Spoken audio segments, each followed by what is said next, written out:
தென்னாடுடைய சிவனே போற்றி, எந்நாட்டவர்க்கும் இறைவா போற்றி. திருமூலர் அருளிச் செய்திருக்கின்ற திருமந்திரத்தில் 6ஆம் தந்திரத்தில் உள்ள பாடல். கன்றலும் கருதலும் கருமம் செய்தலும். கன்றலும் கருதலும் கருமம் செய்தலும். தின்றலும் சுவைத்தலும் தீமை செய்தலும். பின்றலும் பிறங்களும் பெருமை கூறலும். என்றிவை இறைபால் இயற்கை அல்லவே. இந்த பாடல் மனத்தின் பக்குவ நிலையை தெரிவிக்கின்றது. கடைக்கு போகிறோம், ஒரு பொருளை வாங்க போகிறோம் என்று சொன்னால் பணம் கொண்டு செல்ல வேண்டும். கோவிலிலே இறையருள் நாடி செல்ல வேண்டும் என்று சொன்னால் இறையருளை நாடி செல்லுகின்ற மனம் பக்குவ நிலையிலே இருக்க வேண்டும், பக்குவப்பட்டிருக்க வேண்டும். அதைத்தான் இந்த பாடலிலே திருமூலர் நமக்கு பாடமாக தந்திருக்கின்றார். அருமையான பாடமாக தந்திருக்கின்றார். பக்குவப்பட்ட மனம் என்பது இறையருளுக்கு மட்டுமல்ல, அது வாழ்வின் உயர்நிலையை பெறுவதற்கும் அந்த பக்குவப்பட்ட மனம் அவசியமாகிறது.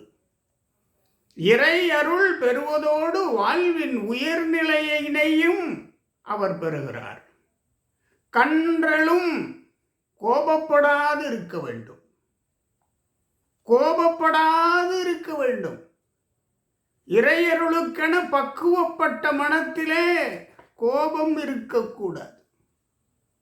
கருதலும் பார்க்கின்றவையெல்லாம் எனக்கு வேண்டும் என்ற ஆசை இருக்கக்கூடாது.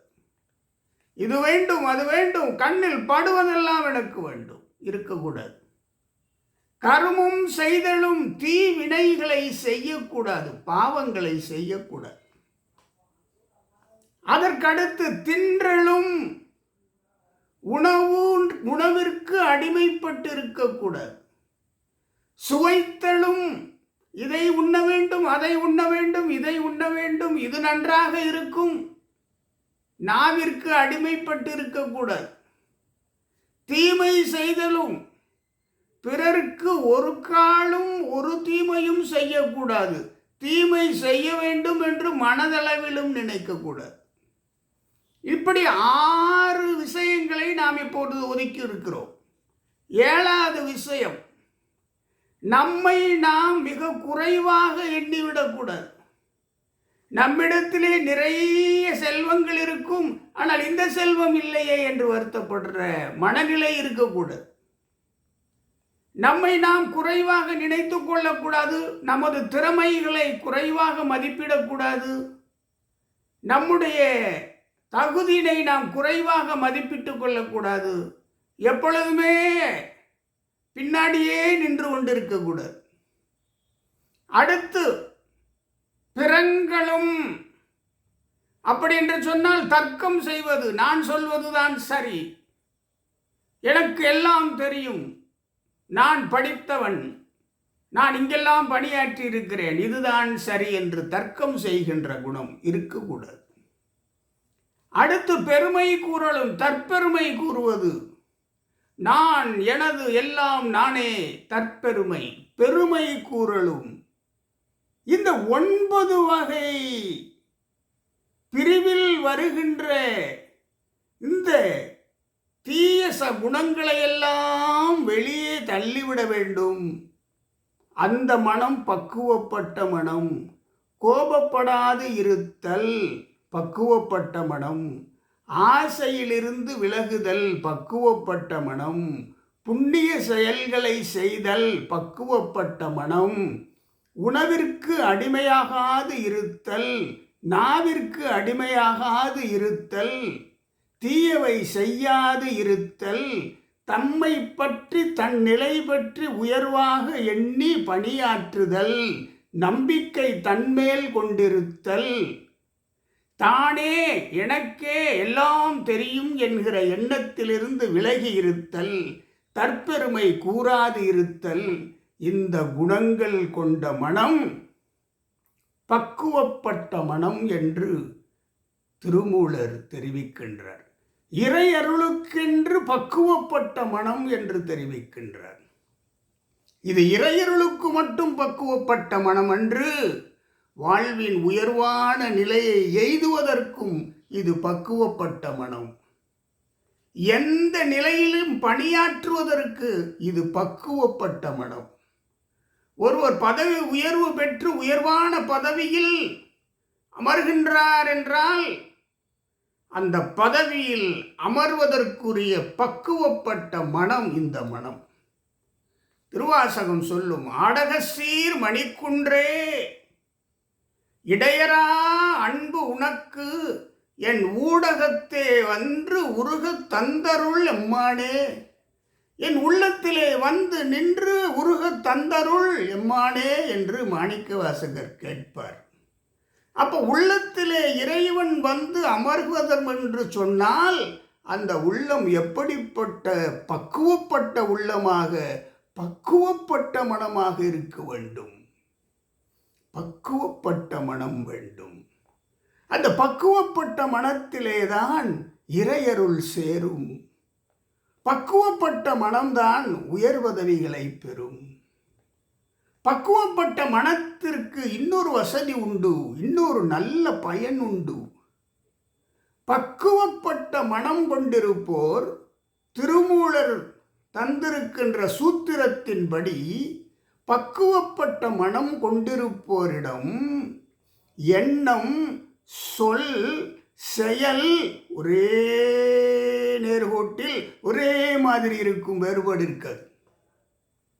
இப்படி சொல்லும் எண்ணமும் செயலும் எவ்வித வேறுபாடும் இல்லாமல் இருக்க வேண்டும் என்று சொன்னால் அந்த மனம் திருமூலர் தந்திருக்கின்ற தந்திரத்தின்படி பக்குவப்பட்டிருக்க வேண்டும். மனப்பக்குவம்தான் இறைநிலைக்கு, இறையருளுக்கு அடிப்படை. மனப்பக்குவம்தான் வாழ்வின் உயர்நிலைக்கு அடிப்படை.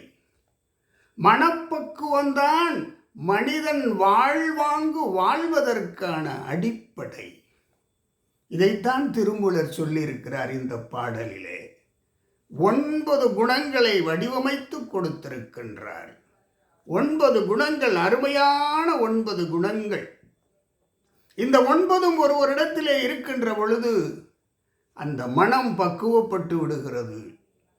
அவர் வாழ்வில் உயர்நிலையை எய்துவதற்கு தயாராகி விடுகிறார். அந்த மனம் அவரை தயார் செய்து விடுகிறது. இறைநிலைக்கு அந்த மனம் உயர்ந்து விடுகிறது. இறை அருளுக்கு தகுதியாகி விடுகிறது. இறைவன் மேல் நம்பிக்கை வைக்கிறது. அந்த மனம் தன்மேல் நம்பிக்கை வைக்கிறது, தன்னை அறிந்து கொள்ளுகிறது. இறைவன் மேல் மிகுந்த நம்பிக்கை வைக்கிறது, தன்னை மறக்கிறது, தற்பெருமை மறக்கிறது, நான் என்ற தர்க்கம் செய்யாது இருக்கிறது. அனைத்து மலங்களில் இருந்தும் விலகி விடுகிறது, பாசத்திலிருந்து விலகி விடுகிறது. அந்த பசு பதியை நாடி பயணிக்கின்றது. பக்குவப்பட்ட மனம், அந்த பசு, பக்குவப்பட்ட மனத்தை உயர்த்திய பசு, வடிவமைத்த பசு, பக்குவப்பட்ட மனத்தை தன்வசப்படுத்திய பசு பாசத்தை விட்டு விலகி உயர்வான பரம்பொருளை நாடுகிறது, பதியை நாடுகிறது. அன்பர்களே, திருமூலர் 4 வரி பாடல், ஒவ்வொரு வரிக்கும் 3 குணங்கள் வடிவமைத்தார். நான் 3 வரிகளிலே 9 குணங்கள் வடிவமைத்தார். 4வது வரியிலே தான் சொல்லுகிறார், என்றிவை இறைவாள் இயற்கை அல்லவே, இவையெல்லாம் இறையருளுக்கு உகந்தது அல்லவே என்று 4வது வரி சொல்கிறார். அன்பர்களே, திருமந்திரத்தை பாருங்கள், படியுங்கள். இறையருளுக்கு உரிய பக்குவப்பட்ட மனத்தை வளர்த்து கொள்ளுங்கள். அந்த இறையருளுக்குரிய பக்குவப்பட்ட மனம் வாழ்வின் உயர்நிலைக்கு உகந்த மனம். வாழ்வில் உயர்நிலை எய்துவோம். தென்னாடுடைய சிவனே போற்றி, எந்நாட்டவர்க்கும் இறைவா போற்றி.